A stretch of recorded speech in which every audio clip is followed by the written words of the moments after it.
मित्रांनो, आजकाल आपण खूप सहज बोलून जातो की 100 रुपयांमध्ये काय होतं, 500 मध्ये काय होणार.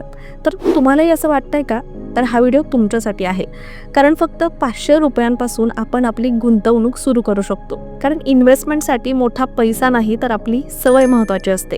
आता उदाहरणच पाहायचं झालं तर समजा तुम्ही दर महिन्याला फक्त 500 रुपयाची SIP सुरू केली. ती पुढच्या 12 महिन्यामध्ये 6000ची गुंतवणूक होते. आणि ही अजून पुढच्या 10 वर्षांमध्ये हीच छोटी रक्कम 1 लाखाच्या आसपास होऊ शकते.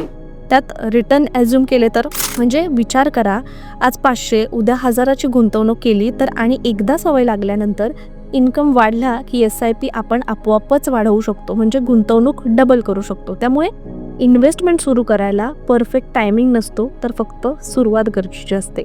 म्हणूनच 500 पासून सुरू करा, पण आजच करा. फायनान्स सोप्या भाषेत अजून जर तुम्हाला समजून घ्यायचं असेल तर लगेचच अरबा फायनान्सला फॉलो करा. कारण निर्णय तुमचा, सहकार्य आमचे.